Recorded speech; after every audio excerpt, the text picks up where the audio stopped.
Ambalma ani nyahuma bikibara mambolo kada kulo kan ore arabado mali finitigi fila koni ni tola wala jugu tabaga do kelella jabali ni alebe kulo bi oro nyogona nyono kerefe segu marala finitigi kelen woni jogina ko sebe ni ko insenfe koni ya jate mine kala je jabali yoro o koni kadi wala jugu tabaga nunye ko sebe sabla tuma chama u koni be soro o yoro na nga sege sege lu ya yira ka fo ko mo mun koni sara wala jugu tabaga nunga fanfe u koni utarani uga shuye ubolo nga ame yoro mine ko sisa amase ka don mo kele mun koni ye ni wala jugu tabaga nunye folo kibara were mbambolo ka dawkulo kan ore ka fo male mun sigi yoro belendo Angola ma ko ni do laban nun konna sigi kon hungela lendo uma sabla wakati la Angola o jamana nyamoko kon hunye sebenke ka fo ko jamana de fenfe kon be mo fenfe kon be Angola kono ni ulute Angola de nyere ko ubena chogo yake wala sa ulu bebse ka sigi uga jamana ola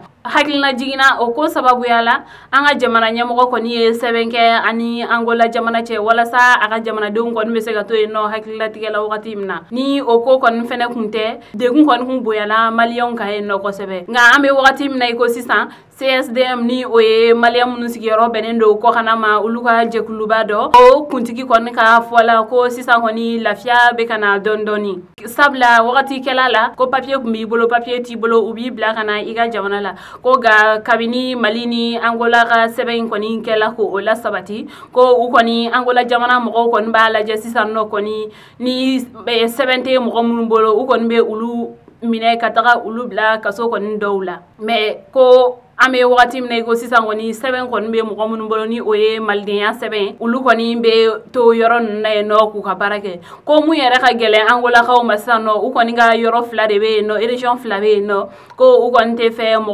koni ni te Angola yere jamana den do iga se o yoro la o yoro nte do yere u ga san bo yoro nu ga jaman bo yoro ko u kon te fe mo ka se ni yoro ko folin na CSD male president oninga mala ko malende mbe ko ninga a hakili jigi ko nga abani ni jamana de ko ni fenefe ni mo manya ko ni kibita ko kan iki jija 7 dafa lenka ki bulu ko wa fene ka faraka ni ibe jamana m kono ko ni iki jija ko o sharia la bato o ko be o jamana sigil no ko ya ibulu ambalmo ni kiboro on ne mbambolo ka daw klo kan ani chawo klo ma jola